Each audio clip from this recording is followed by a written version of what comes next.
خطے میں بھارت کے توسیع پسندانہ عزائم کو ڈھکی چھپی بات نہیں ہے، حالانکہ بھارت کی اپنی حالت کافی پتلی ہے، معیشت سے لے کے ہر چیز کا پھٹا بیٹھا ہوا ہے، لیکن جنونی مودی کے سر پہ اکھنڈ بھارت کا بھوت سوار ہے۔ اسے کوئی دن ایسا نہیں جا رہا جب بھارت کو اپنے بارڈر سمیت انٹرنیشنل سطح پہ ذلت کا سامنا نہیں کرنا پڑتا ہو۔ کبھی پاکستان تو کبھی چائنیز بھارتی فوجوں کی خوب تواضع کر دیتے ہیں، کبھی کشمیری نیکسلائٹس، ماؤسٹ اور دیگر بھارتی فوجوں کو جہنم حاصل کر دیتے ہیں۔ کل جو چائنا نے دوبارہ بھارتی فوجوں کی کان پکڑنے کی تصویر جاری کی، اسے تو کسر ہی پوری کر دی ہے۔ کبھی کبھی تو اب یوں لگتا ہے کہ مودی کے آنے کی وجہ سے شکست بھارت کا مقدر بن چکی ہے، اور حقیقت یہ ہے کہ جنگ کے میدان سے لے کے کھیل کے میدان تک بھارت کی رسوائی ہو رہی ہے۔ پر انڈیا امریکہ کے آشیرواد اور طاقت کے زوم میں اس خطے میں جو کھیل کھیل رہا ہے، اس کے نتائج اس خطے کو ہی نہیں، پوری کرۂ ارض کو بھگتنا پڑ سکتے ہیں۔ اس وقت انڈین قیادت جو ہے تقریباً پاگل ہو چکی ہے۔ دنیا جہاں اسلحہ خرید رہی ہے، بڑی تیزی سے امریکہ، فرانس اور اسرائیلی ساخت کے اسلحے کو سرحد کے ساتھ ساتھ لگایا جا رہا ہے، جیسے میزائلز، ڈرونز، نئے طیارے اور پتہ نہیں کیا کیا ہے۔ ایسا معلوم ہوتا ہے بھارت کسی نئی جنگ کی تیاری میں ہے۔ بھارت کی انہی حرکتوں کی وجہ سے پاکستان نے بھارت میں ہونے والے افغان سیکورٹی کانفرنس میں شرکت سے انکار کر کے خطے میں پیغام دیا کہ ہمارا ریاستی موقف کیا ہے، ہم بھارت کے بارے میں سوچتے کیا اور انڈیا کا اصل چہرہ کیا ہے، کیونکہ ایسا نہیں ہو سکتا کہ بغل میں آپ نے چھری رکھی منہ سے رام رام کہہ رہے ہو۔ اب بھارت افغانستان میں قیام امن کا کسی طور پہ بھی سٹیک ہولڈر نہیں ہے، الٹا خطے میں بگاڑ اور بدامنی کی تمام راہیں ہندوستان سے نکل رہی ہیں۔ ہندوستان کی جنونی سرکار کے منصوبوں کی کامیابی کی راہ میں اگر کوئی ملک سامنے کھڑا ہے تو وہ پاکستان ہے، اور پاکستان اپنے پورے قد کاٹ کے ساتھ کشمیریوں کے حق خود ارادیت کے لیے آواز اٹھاتا ہے۔ اقوام متحدہ ہو یا اس کی سلامتی کونسل ہو، یورپین یونین ہو، عرب لیگ، ہر جگہ پاکستان کشمیریوں کی جدوجہد اور آزادی کے لیے آواز بلند کر رہا ہے۔ تاریخ ہمیں بتاتی ہے کہ ہندوؤں نے قیام پاکستان کے روز اول سے ہی پاکستان کو ناکام ریاست بنانے اور ختم کرنے کی پالیسی اختیار کی ہوئی ہے۔ کبھی اثاثہ جات کی تقسیم، تو کبھی دریاؤں کے پانی کی تقسیم، کبھی سیاچین، کبھی کارگل، اور اب افغانستان کے مسئلے پہ بھی ہندوستان پاکستان کو نیچا کرنے کی کوشش کر رہا ہے۔ افغانستان میں عبرتناک شکست کے بعد بھارت سرکار ایک بار پھر افغانستان کے سے لیڈر لینے بلکہ پنگا لینے کے منصوبے پہ عمل پیرا ہے، پر اس کی دال نہیں گلنی۔ سیکورٹی کانفرنس کا انعقاد اس سلسلے کی ایک کڑی ہے، پر یاد رکھیں پاکستان کی شرکت کے بغیر اس کانفرنس کی حیثیت اور ساکھ قائم نہیں ہو سکے گی۔ پاکستان نے اس میں شرکت سے انکار کر کے انتہائی ذہانت کا ثبوت دیا، پر آپ مودی کی دو نمبری چیک کریں۔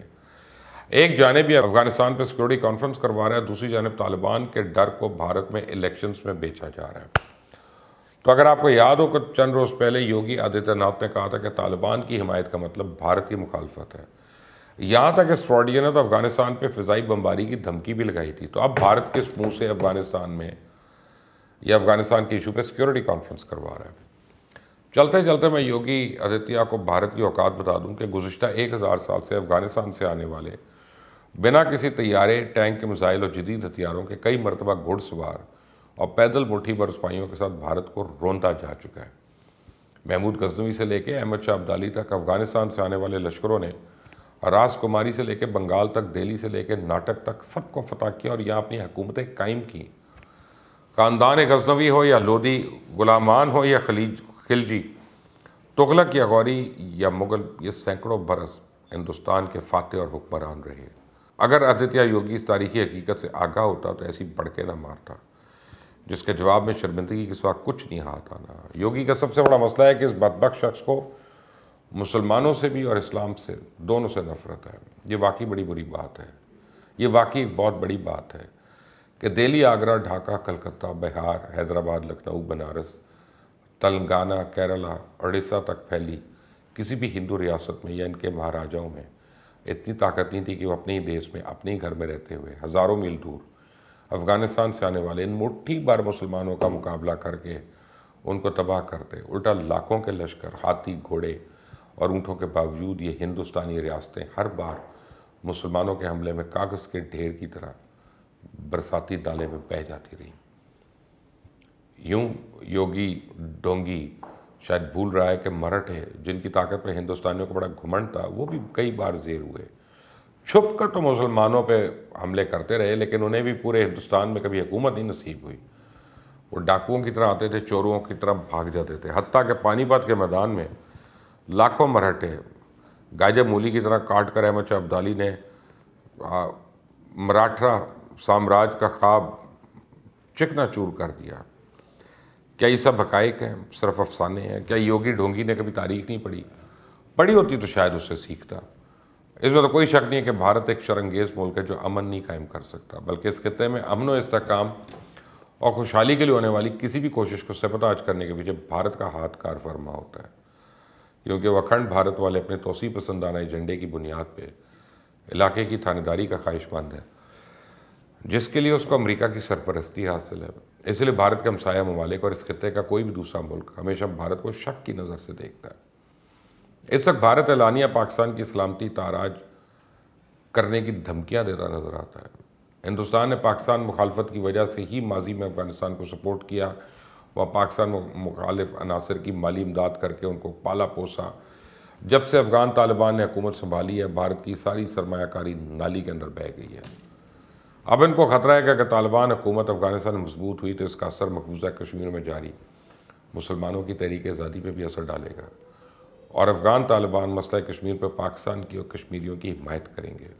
آپ دیکھیں پاکستان دشمنی میں مودی سرکار اس حد تک چلی گئی ہے کہ روسی وزیر کے بقول پاکستان کے انکار کے بعد بھارتی امریکہ کو فضائی اڈے قائم کرنے کی اجازت دینے لگے ہیں، جہاں سے امریکہ افغانستان میں ڈرون حملے کرنے کی پوزیشن میں آ جائے گا. ویسے ایسا کچھ کرنے سے پہلے امید ہے بھارت سرکار ماضی کے واقعات سے سبق حاصل کرنے کی کوشش کرے گی.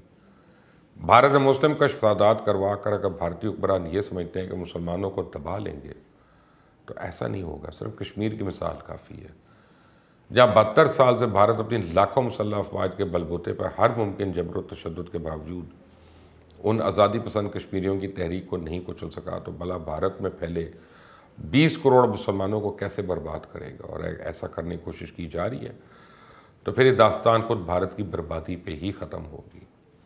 یہ ہم نہیں کہتے، زمانہ کہتا ہے، تاریخ گواہ ہے. اور یہ بھی سچ ہے کہ بھارت میں مسلمان، سکھ اور دلت ہندوؤں سمیت کسی بھی اقلیت کو جان و مال کا تحفظ حاصل نہیں، اور ان کی مذہبی آزادی نہ صرف غصب کی جا چکی ہے بلکہ ان کی مذہبی رسومات کی ادائیگی کے وقت ہندو انتہا پسند کے حملے اور دوسروں پہ تشدد یعنی کرنا یہ ان کا وتیرہ بن گیا، جب انتہا پسندوں کو بھارت کی مودی سرکار کی مکمل سرپرستی بھی حاصل ہے. ایسا نہیں ہے سر کہ مسلمان ہی انڈین گورنمنٹ سے نفرت کرتے ہیں. مودی سرکار کی ہندوستان ہے تو دیگر اقلیتوں پہ بھی عرصہ حیات تنگ کر رکھا ہے. سکھ خالصتان بنانا چاہتے ہیں. بھارت کے 630 اضلاع میں سے 220 اضلاع پر اس وقت آزادی کی جنگ چل رہی ہے. کشمیر کے علاوہ بھارت کی درجنوں ریاستوں میں 67 علیحدگی کی تحریکیں کام کر رہی ہیں، ان میں 17 بڑی اور 50 چھوٹی ہیں. ناگالینڈ، میزورام، منی پور، آسام سے لے کے بہار، آندھرا پردیش، مغربی بنگال اس وقت بھارت کے لیے سر درد بن چکے ہیں. آدھا بھارت تو فوجی چھاونی بن چکا ہے، یہاں تک کہ جگہ جگہ موبائل اور انٹرنیٹ پہ بھی پابندی عائد ہے. انسانی حقوق کی عالمی تنظیمیں بھارتی فوج کے مظالم یا بھارت میں انسانی حقوق کے خلاف ورزیوں پہ شور تو مچاتی ہیں، تو بھارت کی سرپرست عالمی طاقتیں انہیں خاموش کرا دیتی ہیں. لیکن سوشل میڈیا کے دور میں اب کچھ بھی چھپانا ممکن نہیں رہا. آسام میں سرکاری سرپرستی میں مسلمانوں کے قتل پہ عرب سوشل میڈیا پر انڈین مصنوعات کی بائیکاٹ کی ایسی مہم چلی، پھیلتی گئی. پھر مودی جس بھی ملک میں جاتا ہے وہاں بھارت اس کے خلاف احتجاج شروع ہو جاتا ہے. کبھی سکھ، کبھی کشمیری، کبھی ماویسٹ، کبھی نیکسلائٹس. خوب بیرون ملک بھی مودی کی بینڈ بجاتے ہیں. ویسے مودی کسی بھی ملک کا پہلا سربراہ ہے جس اپنے ملک کے علاوہ بیرون ملک میں اتنی ذلت کا سامنا رہتا ہے. پھر ایک رپورٹ کے مطابق مودی حکومت نے ہندو آبادی کو خطرناک حد تک ہندوتوا ذہنیت کے نشے میں مبتلا کر رکھا ہے. ہندوتوا قوتیں مسلمان اور ان کی املاک کو نشانہ بنانا اپنا مقدس فرض سمجھتی ہیں. ان کی تذلیل کی جاتی ہے، یہاں تک کہ ان کو قتل کیا جاتا ہے. رپورٹ میں کہا گیا کہ کورونا وبا کے عروج کے دوران بھارتی مسلمانوں پہ وائرس پھیلانے کا الزام لگایا گیا تاکہ بھارت میں نظام صحت کی تباہی کو چھپایا جائے. بی جے پی اور دیگر ہندو انتہا پسندوں نے تمام مذہبی اقلیتیں بالخصوص مسلمانوں کے خلاف ایک مشترکہ مہم شروع کر رکھی ہے. اور یہ صحیح ہے سب کچھ. میں نے آپ کو جتنی باتیں بتائی ہیں یہ فیکٹس پر بیسڈ ہیں. آپ خود بھی گوگل پہ جا کے ان کو اگر آپ دیکھیں گے تو آپ کو اور بڑی چیزیں نظر آ جائیں گی. اس چینل کو سبسکرائب کریے گا، بیل آئیکن کو پریس کریے گا، کامنٹ سے مجھے اپنی رائے ضرور دیجیے گا. اللہ حافظ.